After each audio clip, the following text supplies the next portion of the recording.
are in listen-only mode. Hello, everybody. Bill Platt, and this is our third round today. And I wanted to make available these question and answer sessions over the course of the entire day, so that everybody who wanted to come could come. So, if you have any questions, just type them into the question box. And before we get started, if you could type yes in there so I know you can hear me, then we'll be good to go for the rest of the program.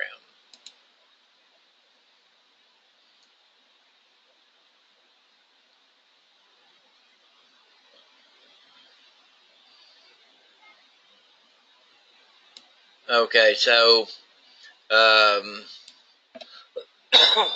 excuse me a second. So Di is not going to be with us this evening. It's just going to be us. And any questions you have, do just type them out in the box there, and I'll be happy to answer your questions for you. Give me just a second here.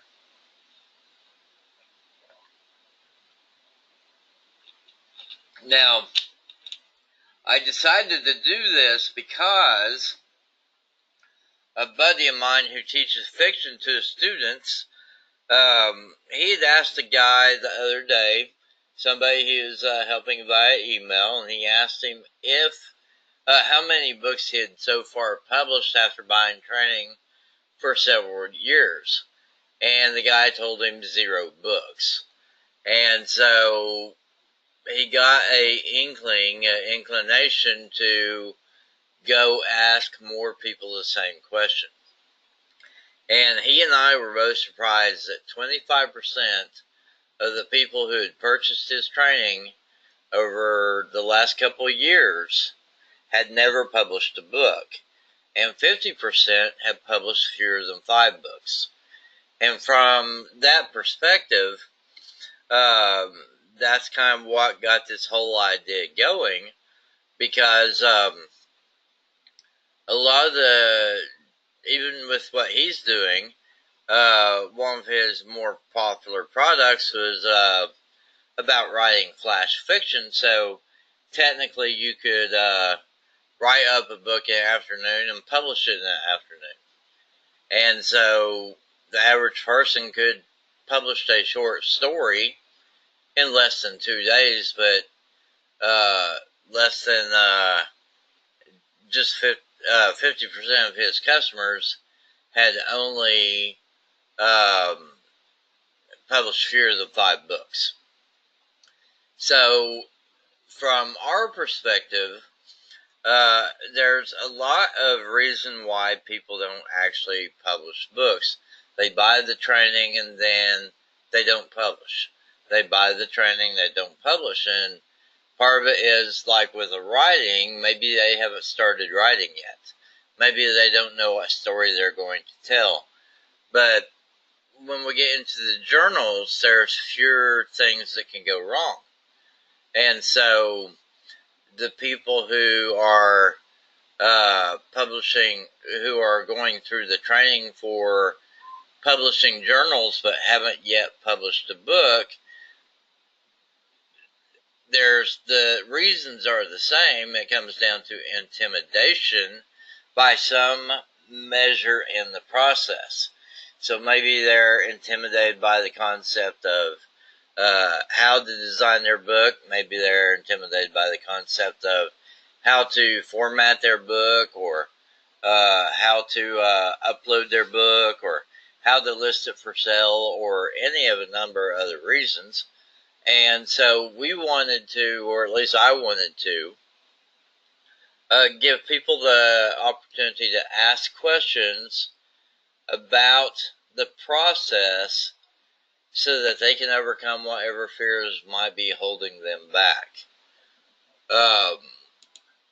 If everybody can hear me just fine, feel free to type a question into the question box, so at least I know everybody's able to at least hear the sound of my voice. But Anna's here, Lois is here, Susie, Vicky, thank you all for coming tonight.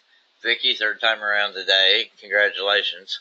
And I hope you're getting a lot closer to uh, being able to have the confidence to know that you're doing the right thing, even with your first book. So a lot of what happens, and I've been doing this for years, and this isn't. I know it to be. Uh, I know it to be a issue for some folks because most people are just like me. And I have at numerous times in the past postponed doing something that I knew I needed to do on account of being intimidated by the process and being afraid that I was going to screw it up. So going back several years, versus the first time it happened was I bought a domain and I bought web hosting services, but I wouldn't build the web page because it scared me. I was afraid I was going to screw it up. Well, you have to get out there and do it because having spent the money to buy the domain and buy the web hosting, you have to do it. You just can't just throw away the money and not do anything with it. And so for the longest time, I was intimidated by that. Now I went ahead and bit the bullet and I learned some basic HTML and I built my first page. And then later on, I wanted to set up a WordPress site. And again, I was intimidated by the process. And then later I wanted to program that website. And I'd had programming in high school. Granted, that was back before the internet days, but at least I understood the concepts of computer programming, so I should be able to program simple tasks on my web page, but it took me a long time before I even tried to do even that. So I put up my first web page in 1995, but I did not program my first line code until 2003. So there's a wide range of process there that I went through because I was intimidated by what I was doing. Okay. Susie says she got to hear part of one of the first ones, and she's just fearful of all the what ifs, i.e., too lame of an idea, it doesn't sell, too much competition on any given idea, how to juggle this option and the zillion other things you need to do on daily life, and various combos of all the above. So, like I was saying, fear is something we all deal with. And so, as far as it goes, too lame of an idea, yeah. Here's the way I look at it. So,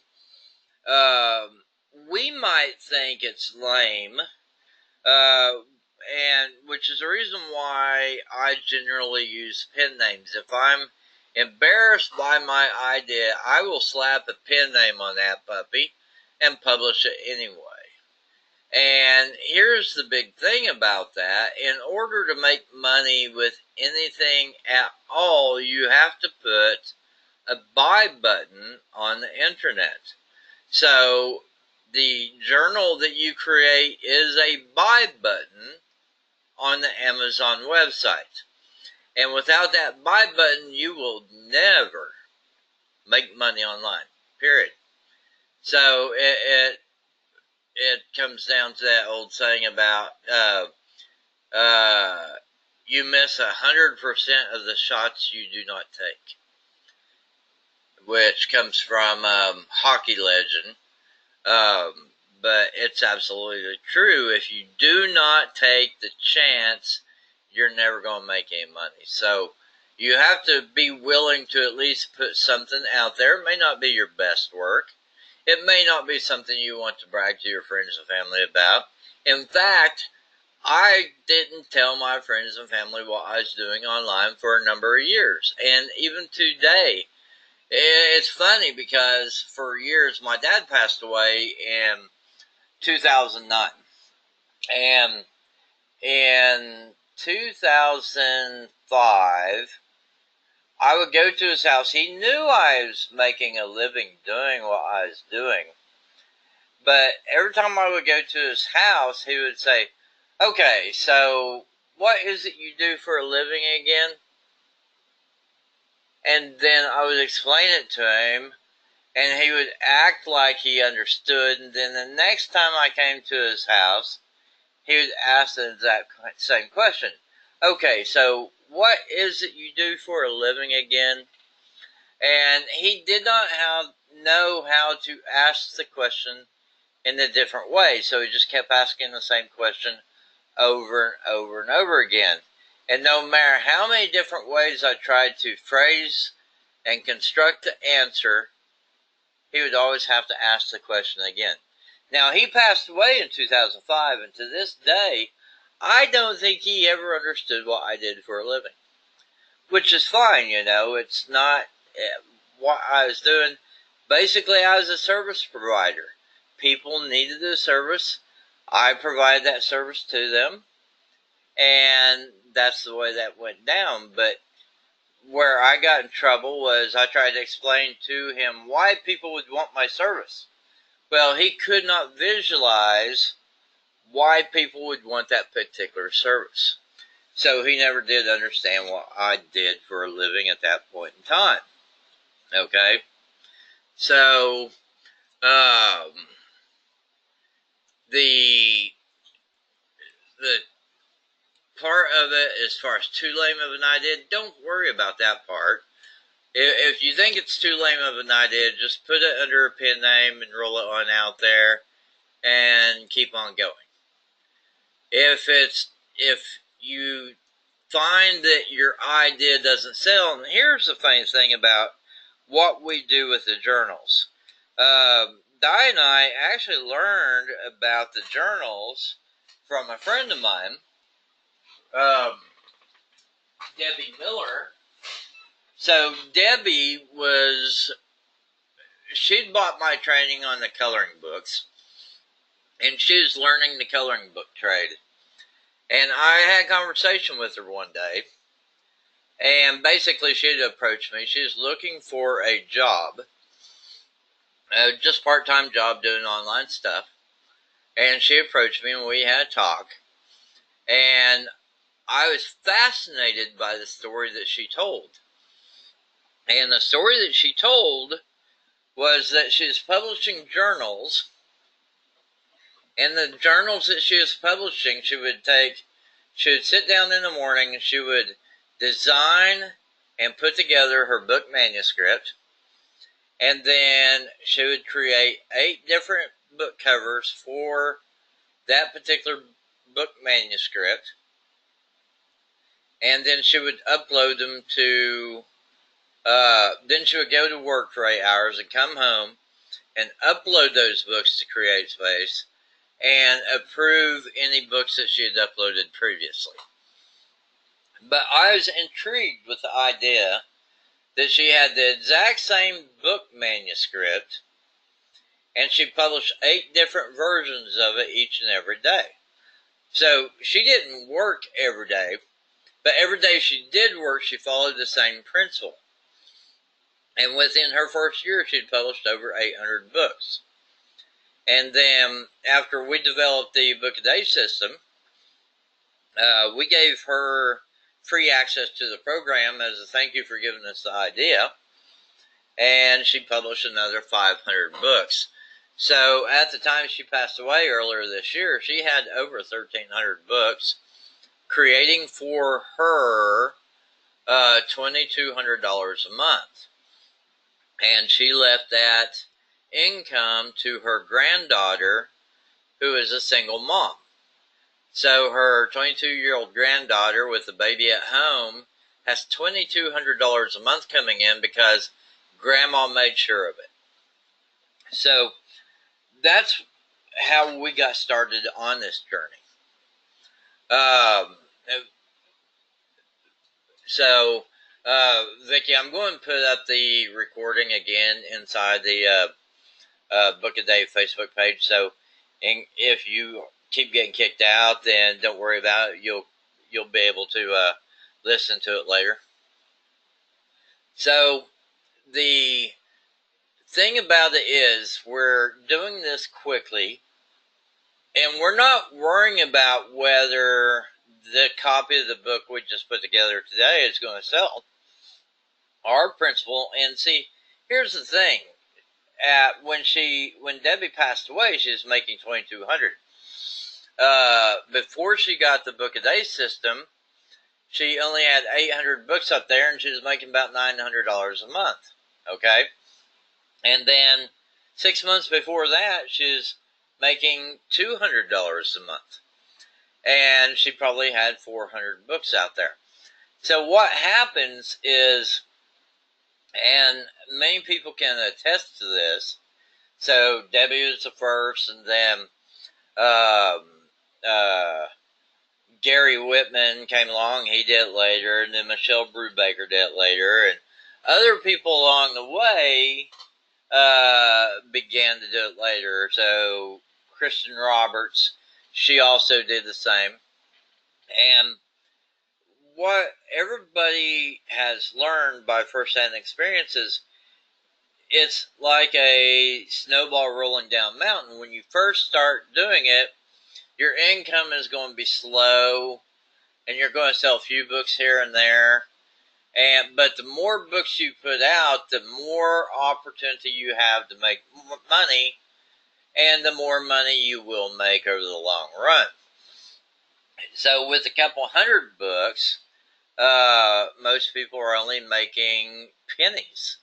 And then a couple hundred more books, and they're making tens of dollars or dozens of dollars. And then a few hundred more, maybe they're making $1,000 a month now. And so it really comes down to, we don't really know, and I wish I was smarter about this.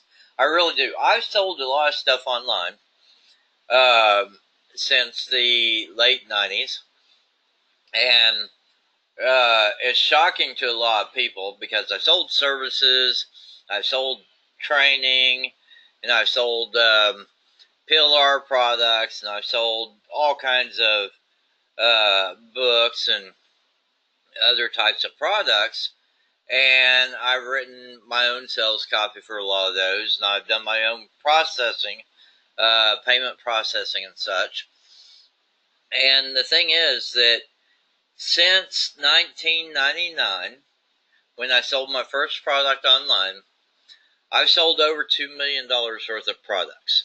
And that's not even taking into account the people I've written sales pages for who sold their own products.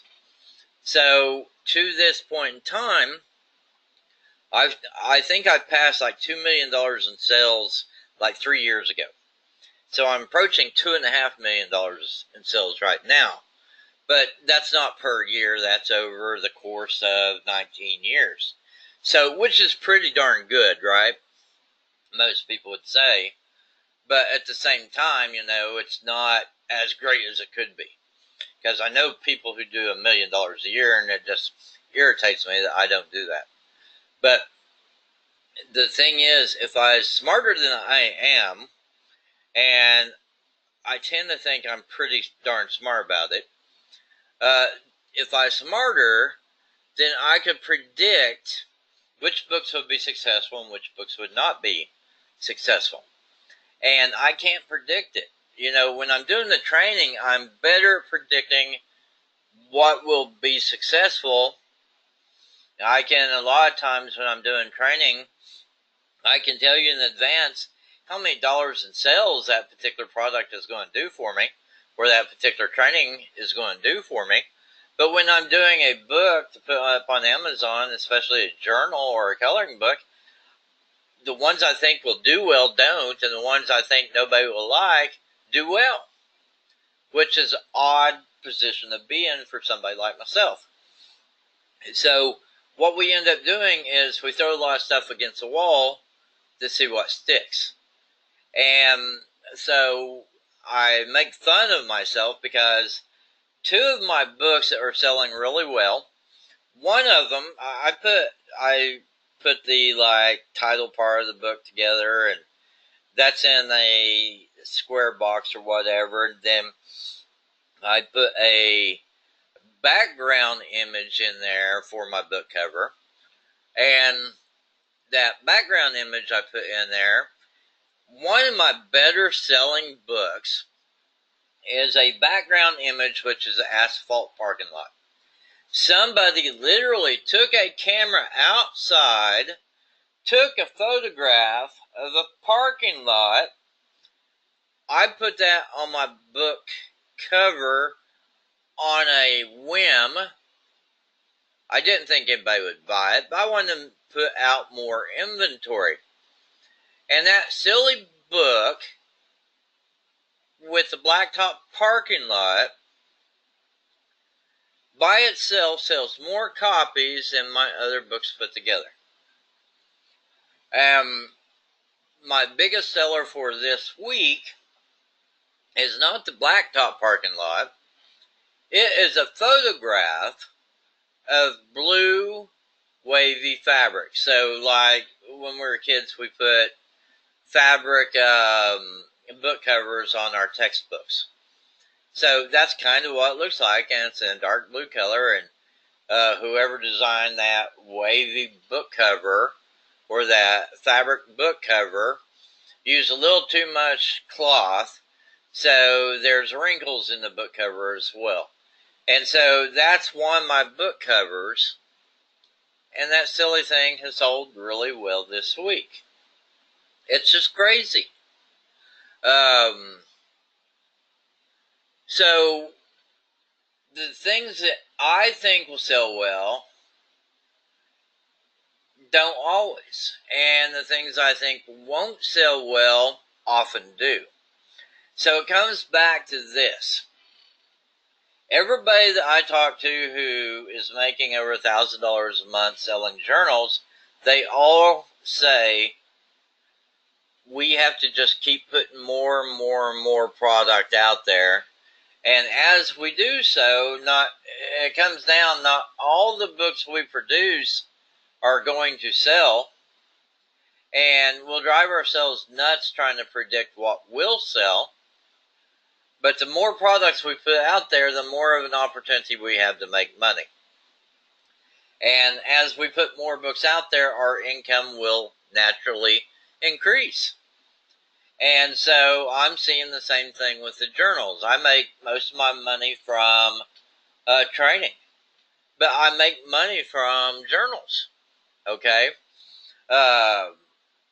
my annual income, only a percentage is my journals, but my training is the vast majority of my income. But nevertheless, I don't have to make a ton of money with journals in order to make it all work for me. But most people listening to me today would kill to see the level of income I make from my journals on Amazon, on CreateSpace and Amazon. So it's all a matter of perspective. So if you're making nothing, whatever I'm making is a definite improvement over what you're making. If you're making a few hundred a month, what I'm making is a definite improvement over what you're making. So even if you're making like $1,000 a month or whatever, you look at what I do and say, yeah, I wish I could do that. And in time, you'll make more than I'm making, or maybe you won't. But either way, your income, as you put more and more books out there, there will be more and more of an opportunity for people to find your books, and more of an opportunity for people to decide in favor of purchasing a book that you have available. Okay? So I talked to a lot of people who do well with this, and a lot of them only, rightfully so, a lot of folks only talk about in terms of generalities. They won't tell you what their pen name is. They won't tell you how they're structuring their books. Now, Kelly Roberts is an exception to that. She's got, I think she said my memory is slipping. I'm over 50 now. I'm 53 going on 54. And usually I could trust my memory on something like this and I'd be A-okay. And I think she said she's got, yeah, okay, so she's got, I know this number to be factual. So she's got 4,800 journals in print.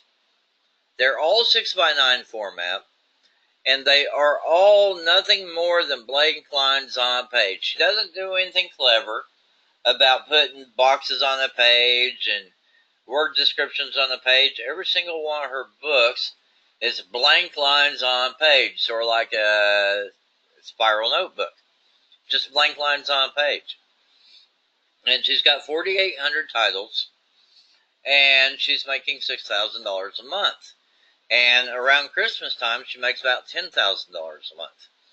So she is another example. She's just another example in the long line of people who, the more books they put out there, the more money they make.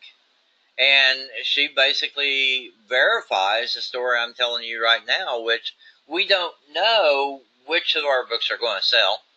But we do know that if we keep putting more books out there, we're going to make more money. And from my perspective, it's just a matter of putting more and more buy buttons on the internet.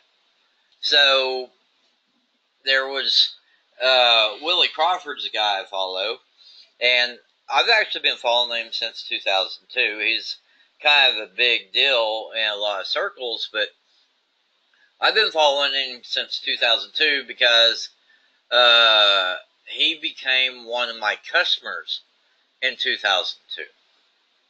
So I watch closely what he does because I know he has always made more money than I make. And back in 2008, I asked him what he would attribute his secret to success. And he said it came down to 3 words: more buy buttons. So if he wants to make more money, he needs to put more buy buttons on the internet.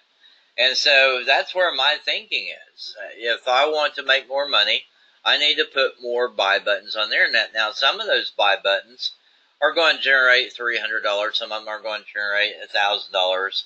Some of them are going to generate $5,000. My most successful individual buy button has generated $96,000, okay? And that's over 3 years, $96,000 on one single product, okay? Which is in book format, if I sell it from my own website.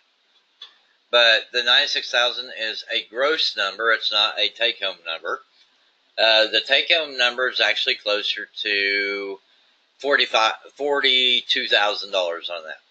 So 96,000 in and 56,000 out on expenses, and 42,000 goes into my bank account. Keepers, not spend it, right? So that's my single most successful buy button. I've got another buy button that's done $65,000. I've got another buy button that's done $40,000. But I have thousands of buy buttons, and some of them produce for me, and some of them produce absolutely nothing. Okay. But fortunately, I have enough out there, and enough of them make enough money that I can thread together a really good living with the buy buttons I do have available. So the second part of it, we don't always know what will sell, so we just need to keep putting more material out there, more buy buttons out there. As far as the question about too much competition on any given idea, I completely dismiss that outright for several reasons. And one of the reasons is it's a lesson we learned early, marketing stuff online. If you go to Google, and used to be is over on the right-hand side of the page, they had paid ads.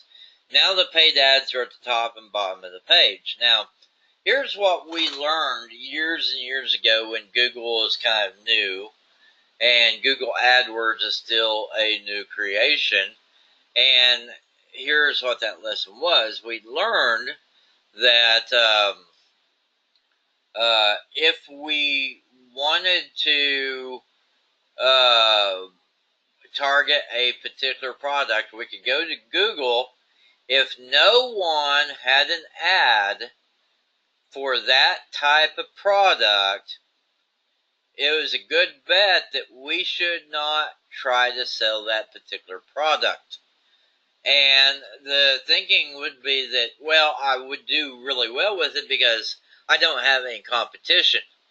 But here's the reality. If you have no competition, there's probably a good reason why you have no competition. Either people tried it before and nobody showed an interest in it, and maybe they tried it before and they wasted a whole lot of money advertising that product. And I tend to look at advertising as, well, maybe yes, that they didn't make any money with it, but maybe also yes, that they didn't do a good job advertising it. So I don't look at no competition as a sure bet that I shouldn't be doing that product, but it does stand to reason that if people were making money with that particular product, then they would keep buying advertising, right? So they may have not, if somebody's only run the ad for 2 weeks, maybe it's somebody who doesn't have a lot of money. But if Amazon pops in there and they spend money on everything, and they're not running ads on Google for your particular product, there's probably a good reason why they're not. And that good reason is that nobody's buying that particular item. So that is one side of it. So what we learned back then is if nobody is advertising on the keyword that you want to advertise, you should keep your money in your pocket and look for something that has a little bit more competition. We don't want to be the only person in the marketplace selling a particular product. We want to be one of a number of people who sell that particular product, but more importantly, we want to be a better advertiser than our competition. So it's sort of like the story with my friend who tripled the price of his product on Amazon. Everybody was selling their product, and they all sourced the same product from the same manufacturer, and they sold it through their own systems. And everybody else is selling it for the suggested retail price of $18.95. And my buddy, after 3 years of selling this product, he realized that, hey, I'm only doing about 2 to 3 units a day over the course of the Christmas season. And I do know that people who see higher prices on some products apply to that product a value supposition based on the cost of the product. So, out of curiosity, he tested an idea, and while everybody else is selling it for $18.95, he increased his price to $49.95, and his sales went up. Okay? So, when you take away the actual cost of the product was increased by about 260%. Now, when you went back and tracked the actual profit on his investment, because he had like $4 shipping to the customer, that was part of the price, and he had $8.95 sourcing costs from the manufacturer. So his income went from $6 a unit to about $37 a unit. So his, let's see, is that right? Yeah, somewhere around that area. So his earnings per unit actually increased by almost 6-fold just by barely doubling the price. Okay, so he increased the price by 260%, but his profits went up 6 times. And so that's interesting to me. Those kinds of games are actually really fascinating to me. And so what you want to do is you want to test different prices. And the main thing on the advertisers, on Google Adwords, on the Google search results page, if there are no advertisers there, then that's something we want to avoid wasting our money on. Let other people waste their money and we focus on what actually makes money, right? So if we go over to Google and our keyword doesn't have any advertising on it, let's assume, and in a lot of cases rightly so, that that particular product will never make us money for as long as we live, because nobody else is willing to compete with us for that traffic. We don't want no competition. We want to outperform the competition we do have. So if we go to Google and there's 5 or 6 advertisers there, then that's an invitation to jump in with both feet. And you would go cautious at first because you need to provide advertising that's better than the other guys. So it's a trial and error process to make sure your ad looks better than the other guy's ad, and to make sure that you make more profit from your spend. And you don't really need to make more money than the other guy. You're only really competing with yourself. Okay? What you need to do is make sure that however much you are spending on advertising, you're making that money back and a profit. Okay? So if you spend $20 on advertising, you want to make back at least $20 in advertising. Now, there's this guy I met in the 80s. And here I go dating myself. So I've done a lot of door-to-door sales and telephone sales, and I even sold cars for a while, and I sold appliances for a while. So I've been around the block several times, and I was never the best salesman on the floor, but I was probably, my great strength is I can watch what's going on, learn from what other people are doing, and then teach others how to do the same themselves. And I'm not looking to take a $1 million earner as a salesman and make him a $2 million earner as a salesman. I'm looking to take a $0 earner and turn him into a $10,000 a month earner, if that makes any sense. So I'm not the guy who makes millionaires. I'm the guy who helps you make money. Okay? And so with the advertising, we want to make sure that we cover our costs and then some. But back in the 80s, when I was selling an advertising service. Now, I went and talked to this guy who sells insurance. He sells car insurance and life insurance and home insurance. And I talked to him for just a few minutes, and that conversation impacted me for the rest of my life. It really did. And so we were having that conversation, and I was talking to him about how much money he would be spending on his ad. He would be spending roughly about $700 on his advertising, and we would get his ad into a coupon book that would go out to 10,000 people. And so his exposure on that would be close to, it'll cost him about 6 cents per exposure to an individual. So 6 cents to reach one person. Okay? And the guy, his response to me was just absolutely mind-boggling, and it just changed the way I forever think about advertising. And so what he told me is that when he spends money on advertising, he doesn't think of it in terms of how many cents it cost him to get to get in front of one potential customer.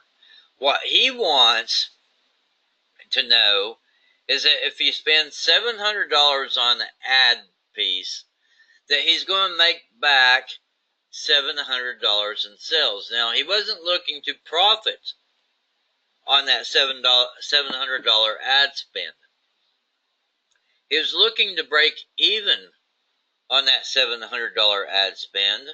And he said as long as he continued to break even on that ad spend, he would keep spending the money on the advertising. And I asked him why that was his approach. And he said it's very simple. As long as I can cover the cost, that if I spend $700 and I make $700, then I can afford to spend that $700 again. And I'm not going to make the profit on that first $700. I'm going to make my profit in 6 months when that person renews their car insurance plan, or when they renew their home insurance plan. So he's not looking to make a profit on that first sale. He's looking to break even on that first sale so he can take that same advertising dollar and put it back into more advertising. And then he would make his profit 6 months from now when the people who came in that first month come back for a second policy. And it's his idea, which I've proven out time and time again with my own business, that most people who come in, if they'll buy the first 6-month insurance policy from you, then they will likely buy 3 to 4 insurance policies from you. So the person who, he spends $700 to get one customer, and then he makes $700 that first month, and it's probably not just one customer, it's probably 4 or 5 people, but he makes his $700 back that first month, and that covers his cost of advertising. Now he's got 5 people who are going to buy a new policy at 6 months, at 1 year, at 18 months, and at 24 months. So he spends $700 to get $700 back the first month, and then makes $2,100 over the next 18 months. Okay? And so with a lot of the stuff I do, I see people buy, not just, I don't target the profit on the first book, I'm looking to target the profit over the long term. And there's a lot of people who do advertising who look at advertising in that exact way. They're not looking to make their money back right now. They're looking to make their money back long term. Because if somebody buys more than one product from you, then you're going to make a lot more money. Okay? So when you're doing that advertising on Google Adwords, you go into a particular keyword that people are already spending money on. And then you try to construct your ad in such a way that you make more money than you made last week, or than you made last month or last year. That you're not competing with the other guy, you're competing with yourself. None of us are competing with each other, we're only competing with ourselves. And as a book author, this particular book sold 1 copy last month. I want to sell 5 copies this month. And this book over here sold 5 copies last month, and I want to sell 15 copies this month. So I hope that's making sense, that we're looking for small incremental changes in everything we do. And so we incrementally increase our income a little bit at a time. So our first step is to put out as many buy buttons as we can. And then we don't worry about our competition. If something doesn't sell, it doesn't sell. If it does sell, then, and here's the thing, if like 18 months ago, I don't have it anymore because I took it down. I used to have a dating site, And I don't know if you're familiar with the way dating sites work online. So, Plenty of Fish is a free dating website. It doesn't cost anything to have an account there. It doesn't cost anything to be able to email other people. They make all their money on advertising. And then other dating websites, they charge their members money in order. You can send email all day, but in order to read email from other people, you have to pay $30 a month. So it's two different approaches to the same thing. So I built a website that was based on Plenty of Fish. So it was free advertising. I was giving away the service and the email options for free because I would make my money on advertising. And this is where the reason why I told the story. The reason why I don't have it anymore is because the federal government passed a law, went into effect about 6 months ago, that basically it deals with human trafficking. And used to, the way it was set up was if you set up a website and say a prostitute went to your website and listed her ad for her services on the website would not be held responsible because it is only a platform for people to communicate with each other. So for years and years and years, Backpage.com it allowed people to come in and run their personal ads, and 99.9% of all those ads were prostitutes advertising their services. And I know it's a really dark topic, and I probably shouldn't be talking about this, but there's a point behind the story. And so Backpage would say, well, I'm just providing a service for people to communicate with each other. And the police kept going after Backpage, and they actually had to put a new law in the books in order to be able to do that. And so they put the human trafficking law together, and it went into effect, I believe, like March of this year, March of 2018. And within 1 week, Backpage was gone. The FBI seized Backpage.com on the basis that Backpage.com was enabling human trafficking. So the way the law was written, it's kind of a oppressive way in which the law was written. So before, we were just a advertising site where people could communicate with each other.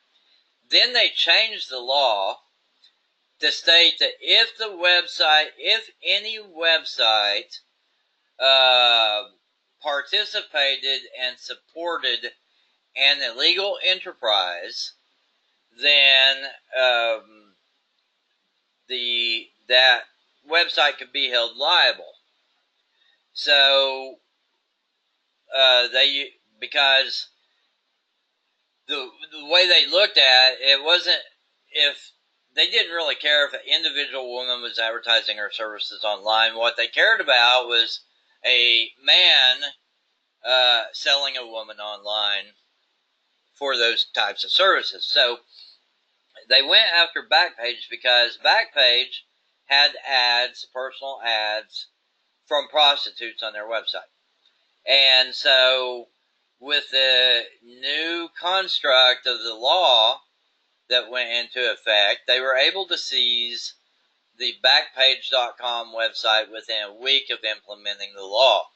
Craigslist also had a similar service, but Craigslist was much more active about taking out the paid services people.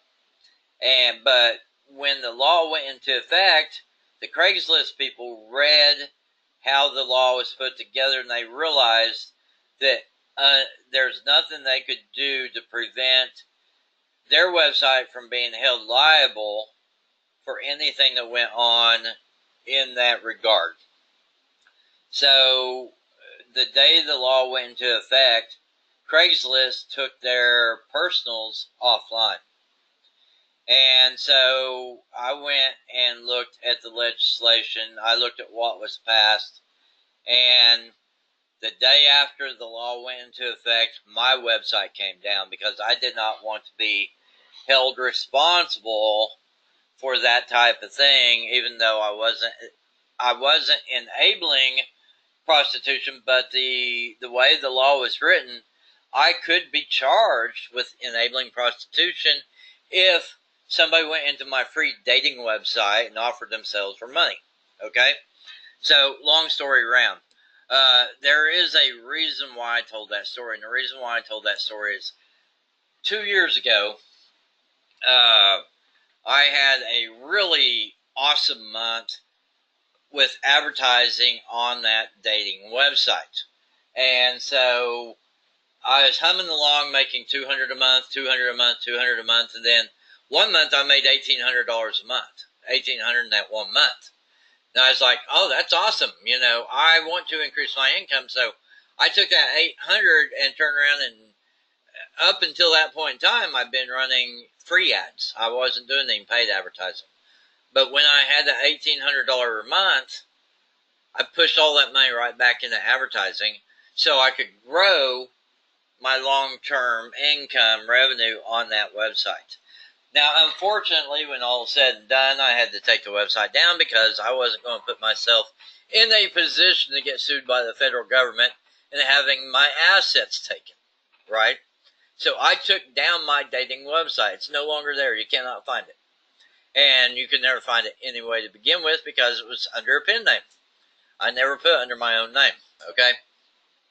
So that's the reason why people want to break even on their ads. If they spend $700 on advertising and they can make $700 in that first month, they can take their winnings and pump it right back into more advertising, okay?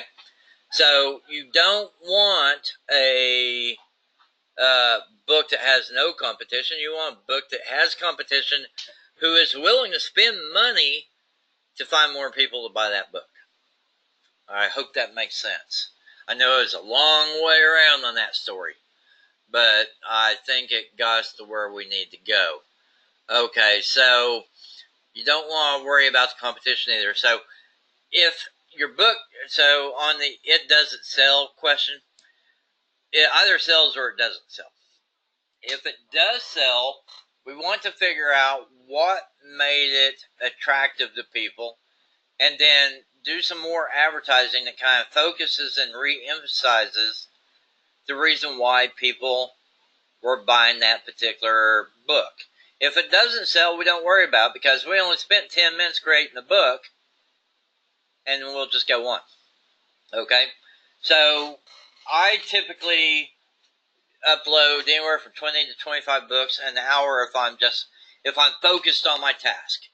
I can do 20 to 25 books an hour. On the uploading side, I spend like 2 hours putting together my manuscript, and then I spend about 2 or 3 minutes per book cover, and then I can do 25 uploads an hour. So I'm doing about 1 every 3 minutes on the uploads. And I spent about 4 minutes on the book cover. And then if I've got that same manuscript and I published 100 titles with that same manuscript, then I'm about 30 seconds per book published. So all told, here I am, 7.5 minutes for each individual book I want to publish. So if one book doesn't do well, it's only 7.5 minutes wasted.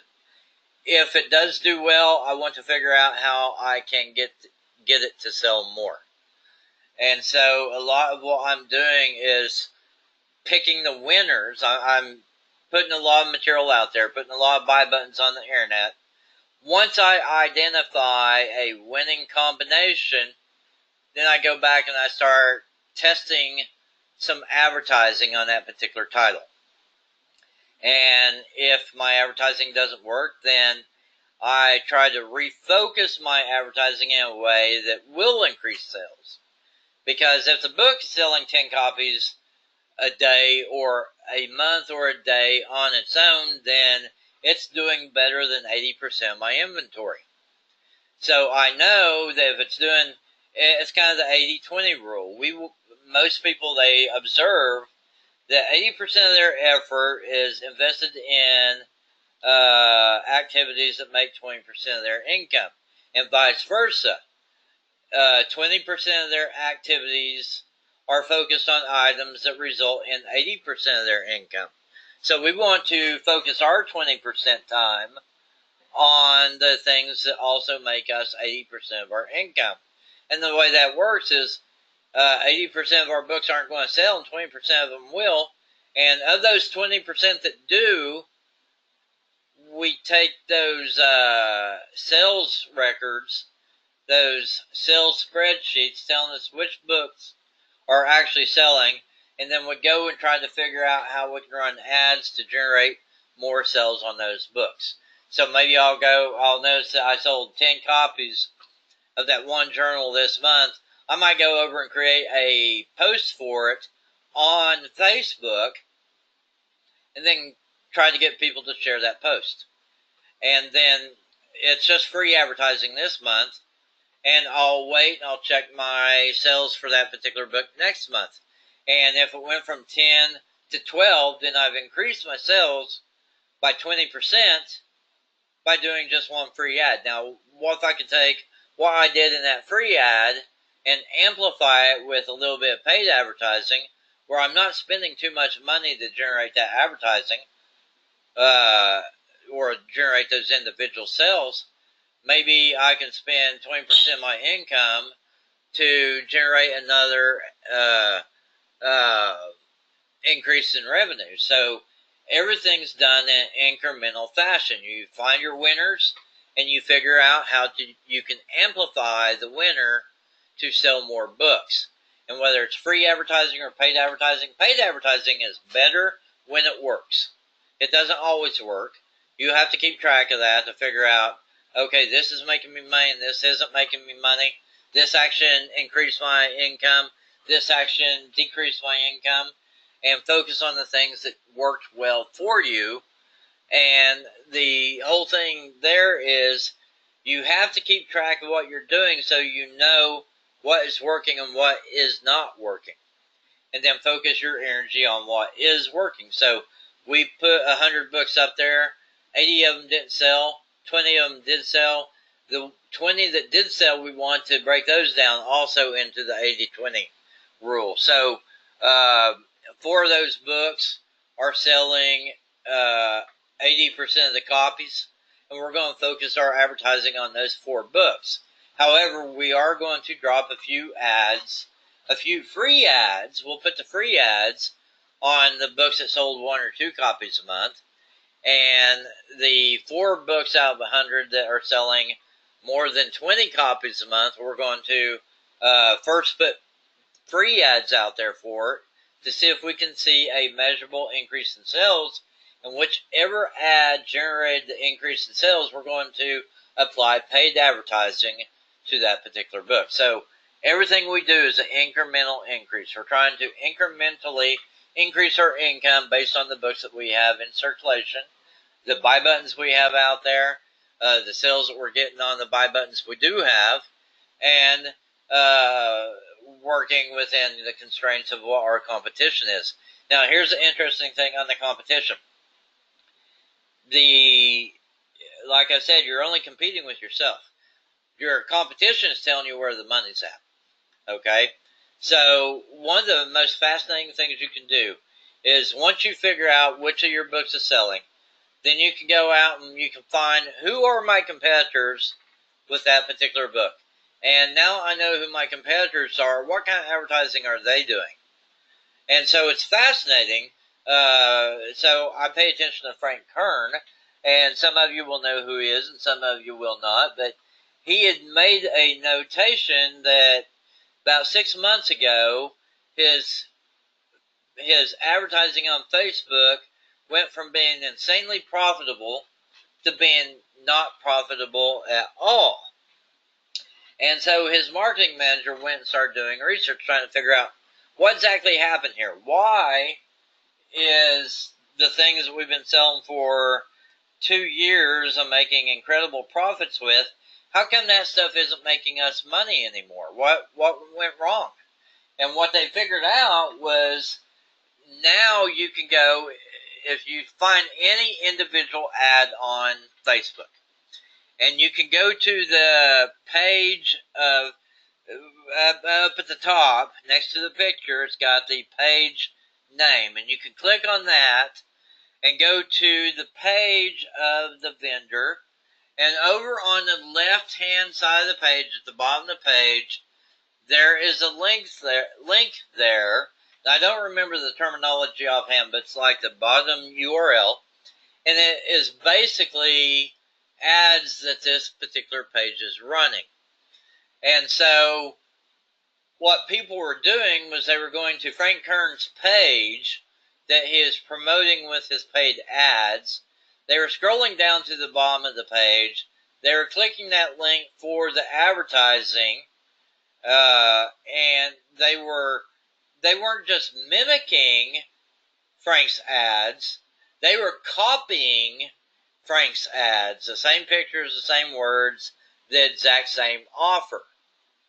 And so all of a sudden, Frank Kern went from being the only person running this ad to being one of 20 people running the exact same ad. And then he became a copycat instead of the original creator. And so that hurt his sales. But in order to get back on top of his sales, he just changed up his advertising.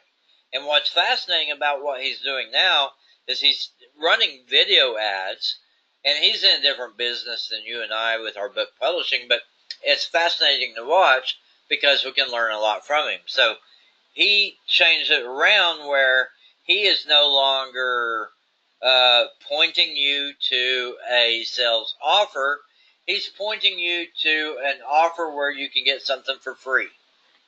And the reason being is that you actually have to sign up to be on his mailing list to see what his ads are and the offer he's making to his customers. So whereas before people could go in and look at his ads and know exactly what he is selling and how he's selling it and how much he's selling it for, that doesn't work anymore.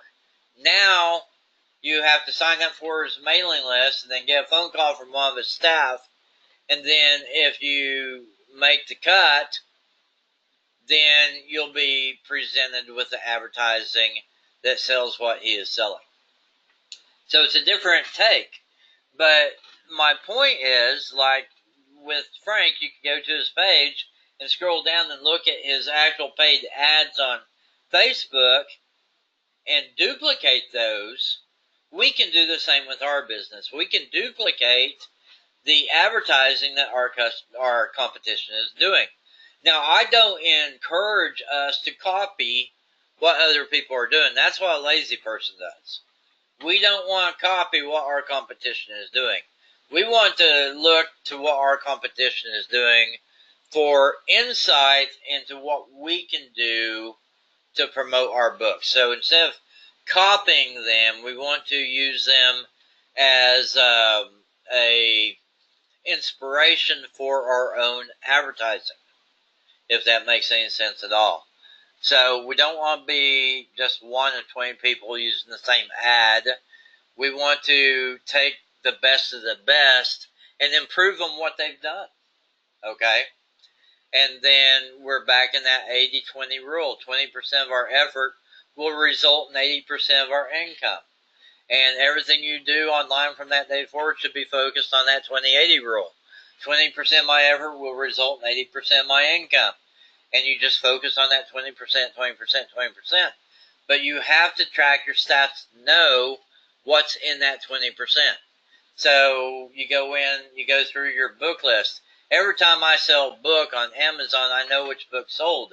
I go in and I look at that individual book, and I look at the cover chosen, I look at the copy used, I look at the price on the book, and then I do free ads on the book that's selling right now. So yesterday or this morning, about 5 a.m., somebody bought the wide rule notebook with the what looked like blue cloth, dark blue cloth on the cover. So this afternoon, I was doing free ads on Pinterest for that particular book. Okay. Now, Pinterest is the free option. Now, if I can do the ads on Pinterest and generate revenue from that, then I can apply money to the same ad to do paid advertising for an ad that I already know works. I hope that makes sense. That's how you leverage that 20-80 rule, 20-80, 20-80, 20-80, to maximize the revenue you're making from your books. So by free ads, what I mean is a ad I put somewhere that I did not pay for.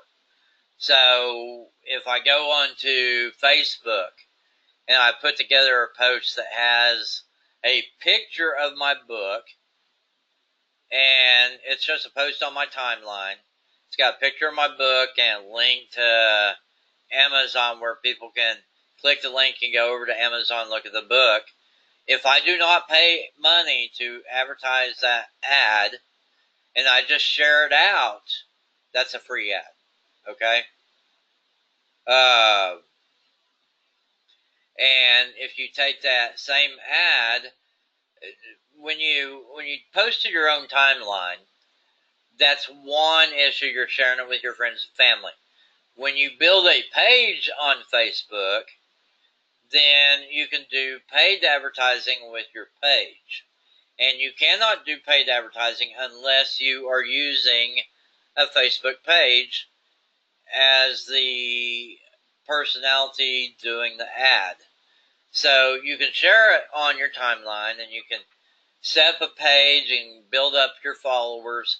Like there's one page I paid to grow the followers. Now I'll tell you, it's going to surprise you. So I was looking to build a targeted list of people that I knew something about, and I knew cat pictures were really popular on Facebook. So I set up a group called I Love My Cats, and then I started advertising it, and I spent real money to advertise to grow the people who like that page.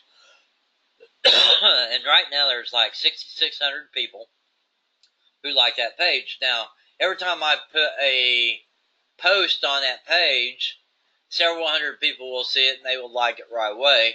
And the more people who like it, the more people who will see it. Because the way the Facebook is configured is the higher your engagement, the more exposure your post will get. So you want people to like the post, you want them to comment on the post, and you want them to share the post. That's what Facebook calls engagement. The higher the engagement, the more exposure Facebook will give the post. So I do the post and I'm targeting likes, comments, and shares. So I post a picture of my book and I make a comment about the book and I link to the book inside of a free post. I didn't pay for it, but if I can get the engagement up on that particular post, get the likes up, get the shares up, get the comments up, which I can do by careful choosing of my words and focusing on the customer instead of focusing on my book, then more people will engage with that post. And if I can prove that a post has solid engagement, then I'm willing to spend $10 on Facebook to get that post in front of more people. Does that kind of make sense? So I don't want to spend money. I don't want to throw away money on advertising that doesn't work. I want to invest my money in advertising that I already know works. So I put it out there as a free ad. When I see it's actually working, then I'll spend money on it. Okay? So we've been going an hour and 10 minutes right now. And if you have any other questions, do post it in the question box over here, and I will address it before I cut off this video. So Susie says, I heard someone today suggest taking your own photos for a coloring book, making them black and white, publish, go forward from there. Just wondering if you should copyright the photos, or are they included in the book copyright? Now, they are included in the book copyright, okay? Uh, you can do that route.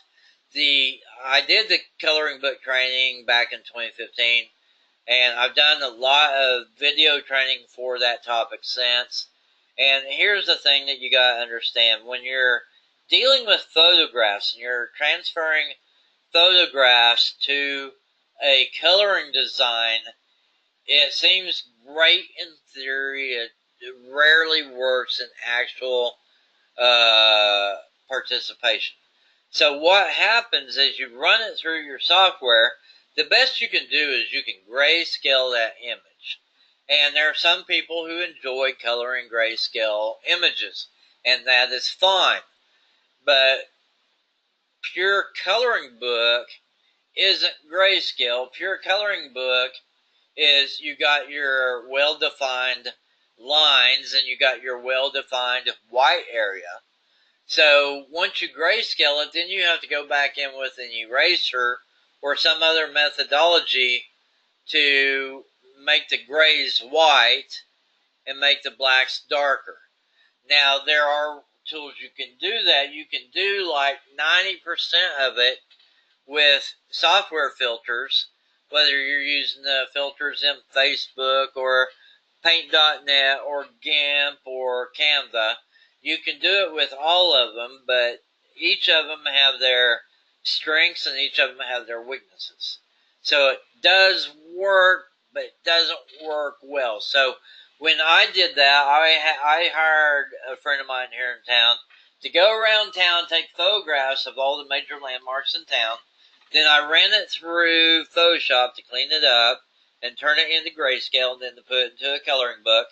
And the goal was to sell a localized coloring book.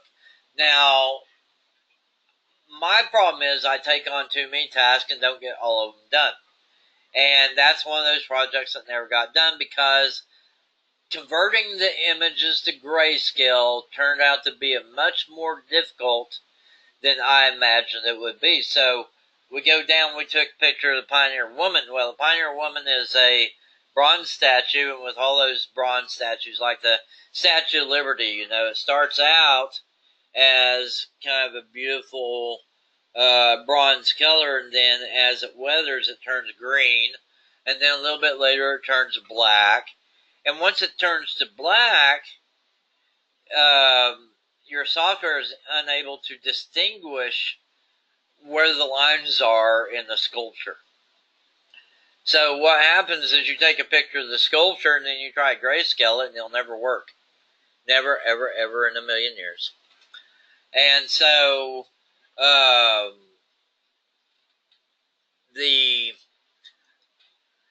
with the statues, that's something that I cannot include in my book. Now, there is somebody who did brick statue work here in town. It's like a 40-foot tall chess horse knight done in all brick, and that came out very well. But there's also additional issues that go along with using landmarks like that, and that is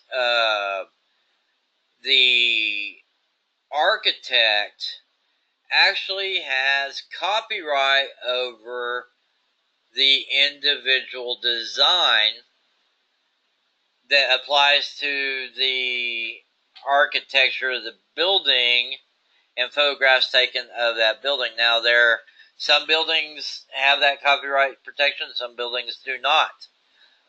There was a case last year where the U.S. Postal Service went into a stock photo website. Their goal was to get a picture of the Statue of Liberty. So they could put the Statue of Liberty on a stamp. And because the federal government owns the Statue of Liberty, there is no issue whatsoever with copyright on the landmark. So they felt 100% certain in their decision to use the Statue of Liberty on a postage stamp. But then reality kicked in. So some guy sued the post office saying, you used my sculpture without my permission or without paying the licensing fees for doing so. And he sued the U.S. Postal Service. And the Postal Service is like, right, yeah, good luck with that lawsuit. We own the Statue of Liberty. It's not an issue. Since we own the landmark, we don't have to pay you royalty fees. And besides, you're not the one who designed the Statue of Liberty. And as it turns out, the stock photo images they grabbed were not of the Statue of Liberty, but they were stock photo images of this guy's replica of the Statue of Liberty. So he built 6-foot statues that looked very similar to, but not exactly like, the Statue of Liberty. And when they grabbed the stock photo image from the stock photo website, they did not pay the extended licensing fees because they thought it was the Statue of Liberty instead of being these replicas that this guy created. And he sued them and won something like $18.5 million. Okay? So there is the additional issue of copyrights on landmarks. So before I could use the buildings that I took photographs of, I would have to go to each of the building owners here in town and get a release to be able to use their the image of their building in my book, which is a pain in the ass. Which is the reason why I never finished the project. Because I would, like, with some of them, they were city buildings. That when I put all the grade schools in, the junior high, the high school, and so I could go down to the city offices and just get a release for those 10 buildings. And that wouldn't be a problem. But then when the local bank has a uniquely designed round building, in order to use that round building, I'd have to go to the bank and get permission from their lawyers. And to use the chestnut, that's a 40-foot brick creation, I'd have to go to the apartment manager suite and then find out who actually owns the real estate, and then go to those people and get a signed release from the actual owner of the brick knight. Okay? So there's a lot of things to be wary of when you're doing photographs. Now, if you're doing like a home, you're doing somebody's home, as long as the house number is not on, if you take a picture of somebody's house and the house number is visible, make the house number invisible before you publish it, okay?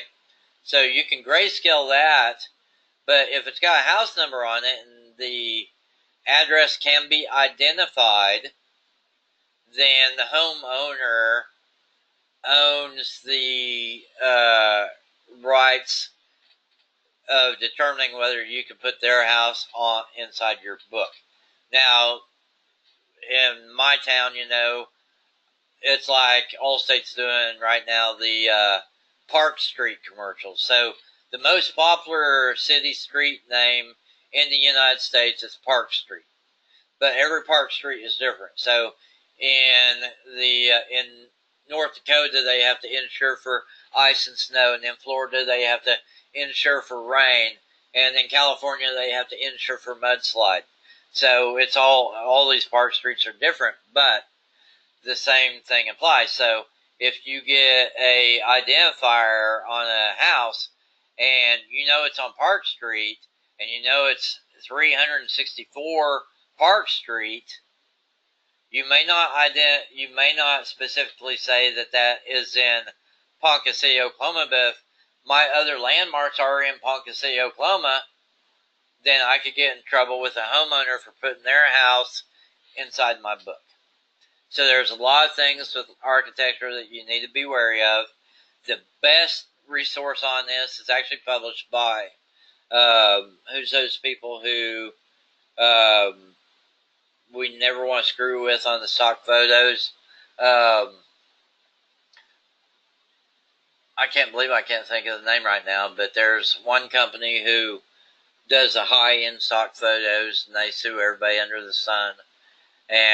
But they have the best information on copyright of landmark structures. Okay. When I'm coming up with a pen name or a business name, do I worry about checking the patent or trademark office site? Yes. And you don't want to use somebody else's trademark in association with your books because it could get you sued. And it's cheaper to avoid the conflict than to go to court to defend your use of somebody else's trademark. And generally, the way I do that, I don't even go to the USPTO website. Generally, I just run it through Google first. And if somebody's got a trademark on it, Google's going to identify it. They'll say, like the one I shared earlier, Whitetail Publishing, I ran it through Google, and if it would come up as Whitetail Publishing trademark symbol, then I would not have used it for my pen name. But I make sure that I can own the domain for it, and then I'll buy the domain, and the domain companies are also tied into the USPTO website, Patent and Trademark Office.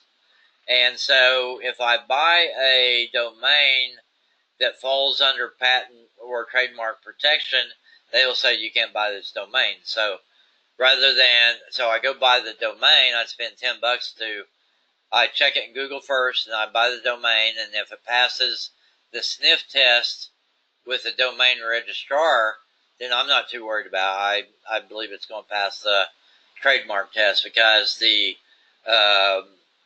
web hosting company or the domain registrar, there's like a 99% chance that they will flag you if it's a trademark term. Okay?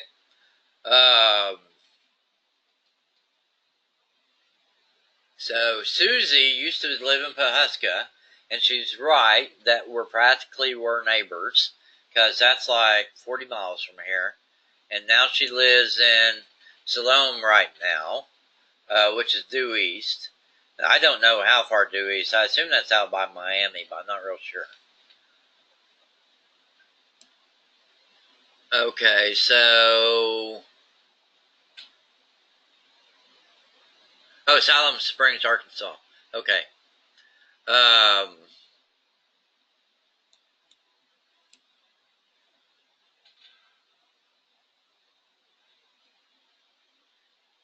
Okay, you're welcome, Vicky. She's thanking me for spending my time.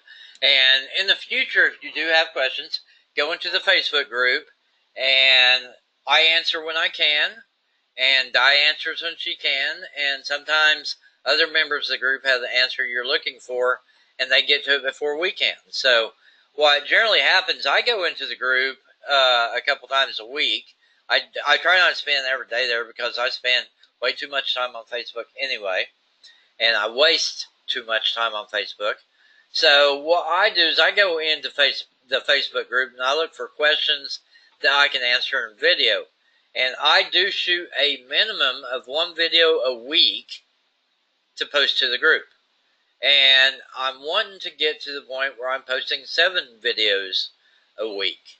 But I'm not yet there. I'm still doing 1 to 2 videos a week. And I'm posting it into the group, and it's free of charge. Those videos go up free. And so I go into the group looking for questions because my videos are inspired by the questions you ask. Okay? So go into the Facebook group and ask the questions that you want answered.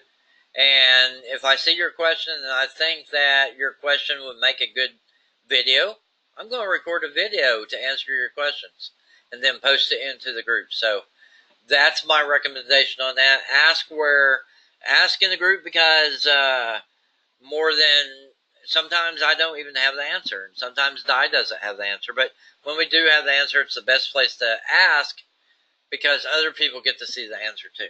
Okay? And let's see.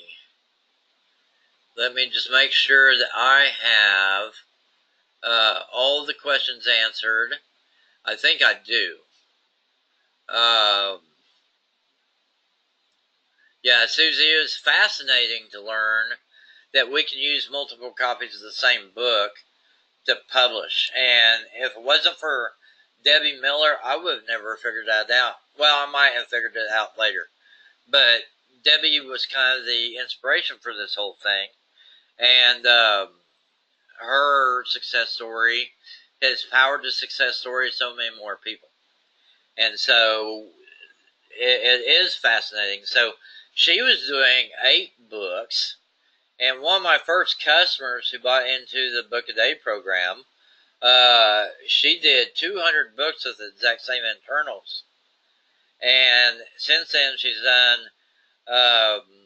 she has done over 2,000 books, and they all have the same internals in it. And then Kelly Roberts, she's got her 4,800 books, and they all have the same internals in it. So I've got several that have the exact same internals, but I generally stick to about 150 or 100, dozen, 50 or 100 books with the same internals, and then I flip and I go do something else. So this past week I've been doing composition notebooks, 6x9, 100 pages, and I did like 120 of them. And then in the coming week, I'll be working with a different book internal. So I want to put as much variety out there as possible. Not only variety in book titles, but in book structures and in book covers, to provide myself the opportunity to, because I don't know what people are going to want to buy, I want to give them as much choice as possible and let them show me what they want to buy. Okay? Okay, let me just some double checking here, make sure I got everything covered, because I don't want anybody to come in, ask a question, and not get the answer they were expecting. And that looks to be it. So I'd like to thank everybody for joining me this evening. We've been right at an hour and 28 minutes now. And as soon as we're done here, I will compile the video and I'll load it over on Facebook and I'll put it into the group. And it will probably be a couple hours before the video is ready to put into the group. And I will probably be going to sleep before that time. So it'll probably be tomorrow morning before the video gets posted, but the video will absolutely get posted. So thank you everybody for coming. Have a great night. Have a great tomorrow. And remember, we've got 6 more days left in the August Ad Hoc Challenge, and I'd love to see you, at the very least, publish your very first book within the next 6 days. And ideally, I'd like for you to overcome all your fears and have 5 in the can or 10 in the can before the end of the week. So I look forward to hearing your success stories about what you did get published this week. 1 or 5 or 10, it doesn't matter. What matters is that you got started and you're overcoming the things that intimidate you. Okay? So everybody have a great night, and until next time, I'm Bill Platt.